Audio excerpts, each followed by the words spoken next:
Hello dear students, कैसे हो आप सब। आई होप आप सब बढ़िया होंगे। तो आज हम बात करने वाले हैं बीएसटीसी के आंसर की के बारे में। तो हमने ऑलरेडी राजस्थान जीके के टॉप 50 क्वेश्चन थे, उसके आंसर की अपलोड कर दी है। उसकी लिंक आपको डिस्क्रिप्शन में मिल जाएगी, वहाँ पे जाके आप अपना आंसर की चेक कर सकते हो।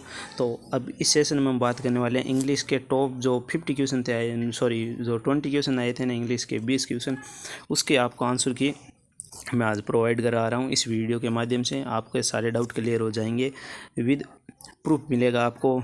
कोई भी आपको डाउट नहीं मिलेगा। जो भी डाउट वाला क्वेश्चन होगा उसको हम अगले वीडियो के लिए जो छोड़ देंगे कि अगले वीडियो में आपको इसका आंसर की मिल जाएगा। लेकिन ऐसा है ही नहीं, इंग्लिश के पार्ट में ऐसा कुछ भी डाउट वाला नहीं है कि ऐसा कोई है डाउटफुल क्वेश्चन होगा।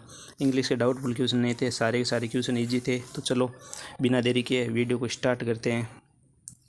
तो इंग्लिश का आपके लिए फर्स्ट क्वेश्चन, आई होप आपको विजिबल हो रहा है। फर्स्ट क्वेश्चन आया था फिल इन द ब्लैंक्स का, है ना, ब्लैंक्स का क्वेश्चन आया था। तो ब्लैंक्स वाले क्वेश्चन में क्या ना दिया गया था, he swim he swim blank when he was young, है ना।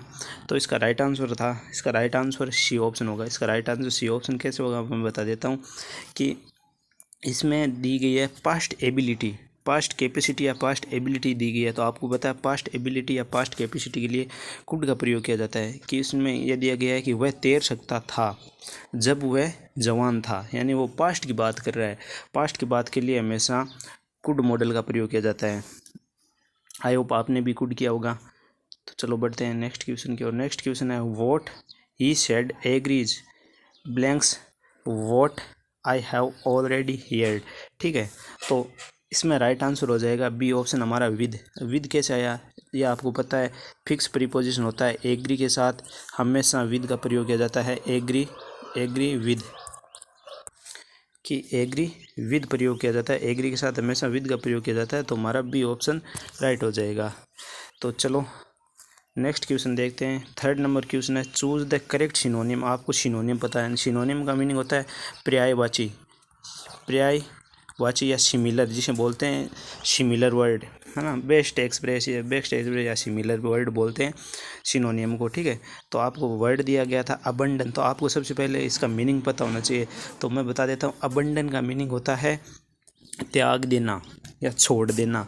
तो इस वर्ड को याद रखने की देखो हमारी ट्रिक क्या होती है। इसको ट्रिक होती है अबंडन को अब याद रख लो। अब कोई नहीं है बंधन, यानी अब कोई नहीं बंधन है, मतलब उसने सारे बंधनों को तोड़ दिया है, यानी त्याग दिया है, छोड़ दिया है।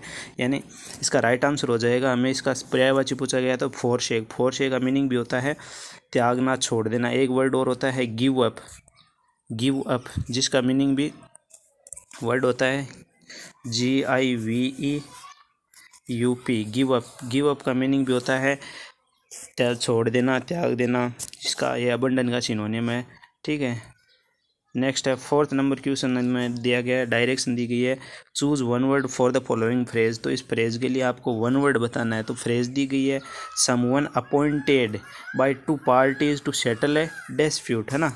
Someone appointed by two parties to settle a dispute, मतलब किसी के ऊपर नियुक्त किया जाता है, दो पार्टियों के द्वारा नियुक्त किया जाता है कि आपको यानी मामले की, मतलब जो भी लड़ाई झगड़ा हो रहा है उसको शांत करने के लिए, उसको सेटल करने के लिए जो दो पार्टी के ऊपर, दो पार्टी द्वारा किसी व्यक्ति को अपॉइंट किया जाता है उसको बोलते हैं मीडिएटर। मीडिएटर इसका राइट आंसर हो जाएगा सी, मीडिएटर। ठीक है, नेक्स्ट क्वेश्चन है change the following into indirect. तो इनडायरेक्ट करना है, देखो मैं इसमें बता देता हूँ, इसमें थोड़ा सा टाइपिंग एरर का है। माय फादर, फादर के बाद में यहाँ पे आपको विल का प्रयोग होना था। क्वेश्चन पेपर में विल था, यहाँ पे थोड़ी सी टाइपिंग एरर थी। तो चलो आपको पता है ई सी शेड, अब कॉमा इन्वर्टेड कॉमा को हटा के डेट का प्रयोग करते हैं। तो डेट तो तीनों ऑप्शन में है।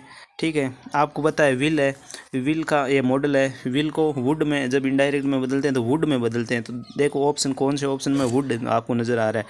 तो आपको पता है ए के ऑप्शन में बी ऑप्शन है, उसमें आपको वुड नज़र आ रहा है। तो इसका राइट आंसर बी हो जाएगा। ठीक है, अब आपको पता है ये माय फादर है, ये सब्जेक्ट है। तो सब्जेक्ट के अनुसार तो सी का सब्जेक्टिव केस, सॉरी ये ऑब्जेक्टिव केस हर आ जाएगा। Her father would help her हो जाएगा। ठीक है, तो इसका राइट आंसर हमारा बी हो जाएगा। तो चलो मूव करते हैं सिक्स क्वेश्चन की ओर। सिक्स क्वेश्चन है कि सिक्स क्वेश्चन आर्टिकल से रिलेटेड है। आर्टिकल से रिलेटेड आपको आर्टिकल का नॉलेज होना चाहिए, बहुत बढ़िया नॉलेज होगा तभी आपको, यानी आपको साउंड है ना, जो वर्ड दिया गया है उसका आप जब उच्चारण सही होना, उच्चारण सीख जाओगे ना, तो आर्टिकल का क्वेश्चन कभी भी गलत नहीं होगा। ये हमेशा अपने दिमाग में बिठा के रखना, ठीक है। 6 नंबर क्वेश्चन बोला है एडवर्ड शेड। 6 नंबर क्वेश्चन बोल रहा है Edward said he is Khalistan European. तो आपको पता है, आपने छोटी क्लासों में रट रखा है कि AEIOU ये सारे के सारे क्या है, वोवल है। इससे पहले हमेशा एन आर्टिकल लगता है। तो ये आपका जो धारणा थी ना वो छोटी क्लास में से, वो गलत है। अब आपको पता होना चाहिए जो वर्ड दिया गया है उसका आपको उच्चारण पता होना चाहिए। अगर इसका उच्चारण आपको कॉन्सोनेंट है, यानी इसका उच्चारण व्यंजन है, तो ए लगेगा। अगर इसका उच्चारण स्वर है तो आपको एन लगेगा, ठीक है। तो आपका इसका उच्चारण क्या है, ये वर्ड है यूरोपियन।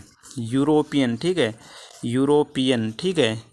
ये वर्ड है हमारा यूरोपियन। तो ये यूरोपियन क्या है, ये हमारा कॉन्सोनेंट साउंड है। तो कॉन्सोनेंट साउंड है, तो इसका कॉन्सोनेंट साउंड से पहले आपको पता है हमेशा ए आर्टिकल लगता है। तो इसका राइट आंसर हो जाएगा he said, sorry, Edward said he is a European. तो इसका राइट आंसर सी हो जाएगा, ए यूरोपियन। आपको ध्यान रखना है कि AEIOU के चक्कर में क्या है, स्टूडेंट ना एन लगा देते हैं, जो कि सरासर गलत है। आप इसके साथ अन्याय कर रहे हो, क्योंकि ये वर्ड क्या है, ये वर्ड यूरोपियन है। और यूरोपियन है तो इसका ये स्टार्ट हो रहा है कॉन्सोनेंट साउंड से। तो कॉन्सोनेंट साउंड के से स्टार्ट हो रहा है, तो हमेशा इसके साथ ए आर्टिकल का प्रयोग होगा। तो चलो बढ़ते हैं नेक्स्ट क्वेश्चन की ओर। नेक्स्ट क्वेश्चन है choose the correctly spelled word. तो करेक्टली स्पेल्ड वर्ड मतलब परसीव। परसीव की राइट मीनिंग आपको पता है डी वाली होती है, PERCEAVE, परसीव, ठीक है। तो इसका राइट आंसर डी हो जाएगा।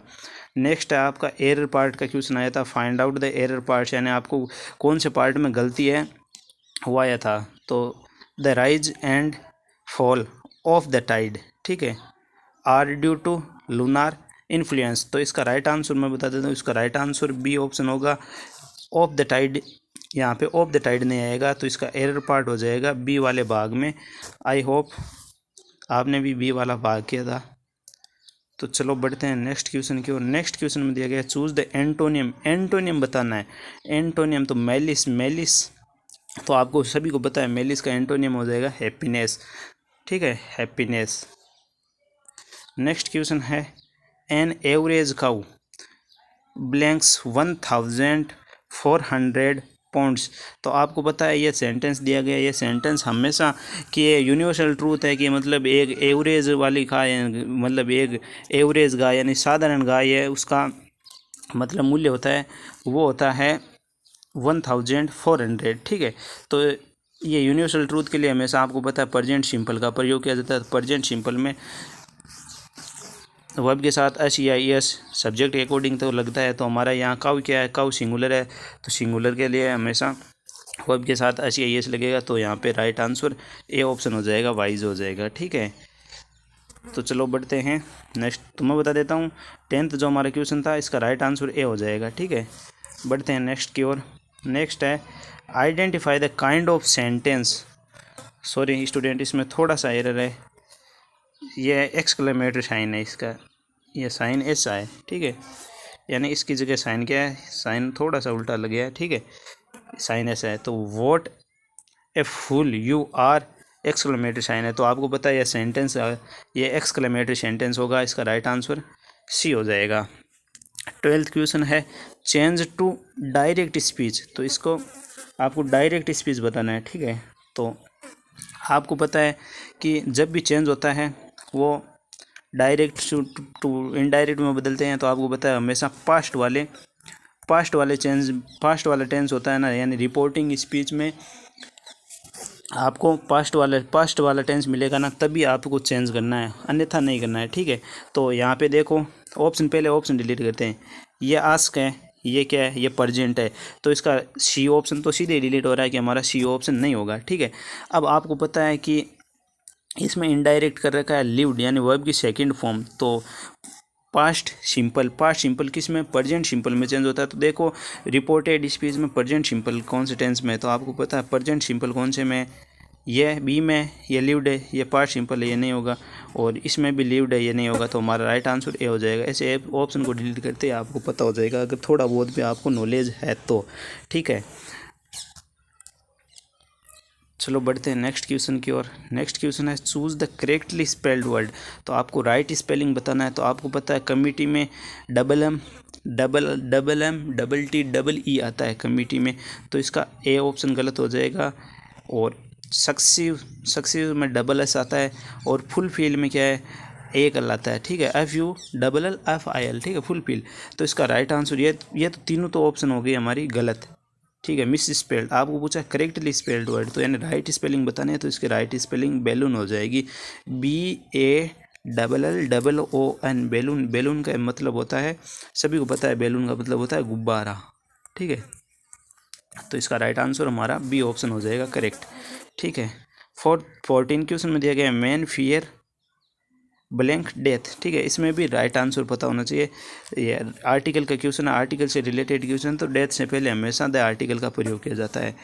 ठीक है, क्योंकि डेथ स्पेसिफिक डेथ की बात हो रही है कि मैन को हमेशा मृत्यु से डर लगता है, तो मृत्यु क्या है, हमेशा हाईलाइटेड है, यानी मृत्यु हाईलाइटेड है, यानी मृत्यु है स्पेसिफिक है, तो फिक्स मृत्यु की बात हो रही है, तो यहाँ पे द आर्टिकल का प्रयोग किया जाता है, डेफिनेट आर्टिकल देगा। ठीक है, 15 क्वेश्चन है I bought this watch blank 2000 rupees. ठीक है, तो आपको पता है ये है आपका प्रीपोजिशन रिलेटेड। तो आपको पता है बोट है, बोट के साथ हमेशा फॉर प्रीपोजिशन का यूज़ में किया जाता है। बोट फॉर प्रीपोजिशन का यूज़ में किया जाता है, बोट और फॉर का जोड़ा होता है। ठीक है, फिक्स प्रीपोजिशन से इसमें आपके एग्जाम में 2 से 3 क्वेश्चन आए थे प्रीपोजिशन के, वो सारे के सारे फिक्स प्रीपोजिशन के आए थे। ठीक है, तो इसका राइट आंसर हो जाएगा सी ऑप्शन हमारा, क्योंकि बोट है, बोट के साथ हमेशा फॉर प्रीपोजिशन का यूज़ में किया जाता है। ठीक है, तो चलो बढ़ते हैं नेक्स्ट की ओर। नेक्स्ट में आपके आया था पैसेज में दिया गया है डायरेक्शन दी गई है, read the passage and answer the question, यानी read the following passage and answer the question. ठीक है, तो पैसेज कुछ इस प्रकार से, a little man beside me, यानी एक छोटा आदमी था, वो बिसाइड मी यानी मेरे सामने था। ठीक है, मेरे पास में था। ठीक है, was turning over the pages of magazine quickly and nervously, वो क्या कर रहा था, वो पेज को पलट रहा था, यानी किसी पेज को, वो मैगजीन यानी पत्रिका, यानी जो आप समाचार पत्र आ रहा है ना, जो अखबार आप नॉर्मली बोलते हो अखबार, उसके पेज को एकदम जल्दी से और नर्वसली यानी एकदम नर्वस हो के वो जल्दी पेज को पलट रहा था। ठीक है, अपोजिट मी यानी मेरे दूसरी side, there was a young mother, यानी एक जवान माता थी, वो was trying to restrain, यानी वो कोशिश कर रही थी, रेस्ट इन का मतलब होता है वो क्या बोलते हैं उसे, अपने बच्चे को मतलब काबू में कंट्रोल में करने के लिए, यानी वो was trying to restrain her son from making a noise, वो कोशिश कर रही थी अपने बच्चे को कंट्रोल में करने की कि वो आवाज़ ना करें। ठीक है, यानी वो शोरगुल नहीं करे, वो हल्ला ना करे। ठीक है, the boy had obviously grown very of waiting, कि बच्चा ना, सीधी सी बात है, ऑब्वियसली मतलब सीधी सी बात है कि वो इंतज़ार कर रहा था। ठीक है, ही हैड पैलेस, यानी ही किसके लिए प्रयोग दिया है, ही उस बच्चे के लिए प्रयोग होता है, तो he had palace an astray on the floor and was making aeroplane noises, कि वो क्या कर रहा था, वो फ्लोर पे बैठ गया और एरोप्लेन के मतलब साउंड होती है ना, उसकी तरह वो आवाज़ कर रहा था। ठीक है, as he waved a pencil in his hands, कि वो जैसे वो किसकी सहायता से कर रहा था, वो एरोप्लेन की आवाज़ मतलब पेंसिल को हाथ में लिए हुए वो ऐसे कर रहा था जैसे एरोप्लेन की तरह आवाज़ निकाल रहा था। ठीक है, यहाँ तक तो हो गया हमारे पैसेज। नेक्स्ट है near him an old man was first as sleeping snoring, कि उसके पास ही क्या था, एक ओल्ड मैन था, एक बूढ़ा मैन था, बूढ़ा आदमी था, वो क्या कर रहा था, वो सो रहा था, शोरिंग क्विकली टू हिमसेल्फ, कि वो क्या कर रहा था, सो रहा था, खराटे मार रहा था। ठीक है, and boy's mother was afraid that sooner and later her son would be a gentleman. अब ठीक है, तो क्या कर रहा था, उसकी माता है ना, वो इस बात से घबरा गई थी कि कहीं इसका बच्चा ना वो बहुत ज़्यादा वो आवाज़ कर रहा था, वो लाइक एज एरोप्लेन की तरह वो आवाज़ कर रहा था यानी। तो उसकी माता को ये डर था कि कहीं न कहीं वो बुढ़ा वाला वो ओल्ड मैन है ना, वो कहीं जग न जाए, यानी यहाँ पे जेंटलमैन प्रयोग किया गया है ओल्ड मैन के लिए, यानी कि वो सज्जन आदमी है, वो कहीं जाग न जाए। ठीक है, तो ये तो था हमारा पैसेज, इसकी मैंने आपको हिंदी अर्थ बता दिया है। ठीक है, अब चलो बढ़ते हैं इसके क्वेश्चन आंसर्स के बारे में। तो क्वेश्चन आंसर में पहले दिया गया है what was the old man doing. तो आपको पता है ओल्ड मैन क्या कर रहा था, तो ओल्ड मैन सीधी सी बात है वो सो रहा था, तो इसका राइट आंसर ए ऑप्शन हो जाएगा। ठीक है, what is the mean of restaurant. तो मैंने बताया था रेस्टोरेंट आया था यहाँ पे कि वो उसकी माता है ना उस बच्चे को कंट्रोल में कर रही थी कि कहीं वो आवाज़ न करे, शोरगुल न करे, तो इसका राइट आंसर ए हो जाएगा। रेस्टोरेंट का मीनिंग होता है कंट्रोल करना। ठीक है, नेक्स्ट क्वेश्चन है the person who was list distributed was the. तो आपको पता है कि वो लिस्ट डिस्ट्रीब्यूटेड कौन कर रहा था, तो इसका राइट आंसर हो जाएगा डी लिटिल मैन। ठीक है, नेक्स्ट क्वेश्चन है द नॉइज़ मेड बाई। तो आवाज़ किसके द्वारा की जा रही थी, तो सभी को पता है नॉइज़ आवाज़ कर रहा था वो बच्चा कर रहा था, तो द बॉय इसका राइट आंसर हो जाए। 20 नंबर है the factor common to all people was they were all. तो इसमें क्या था, कॉमन बात क्या कर रही थी, कॉमन बात रही थी वेटिंग फॉर समथिंग, वो किसी का इंतज़ार कर रहे थे। तो ये थे हमारे 20 क्वेश्चन के आंसर की। तो कैसी लगी आई होप, और आपके 20 में से कितने मार्क आए ये हमें कमेंट बॉक्स में कमेंट करके ज़रूर बताइए।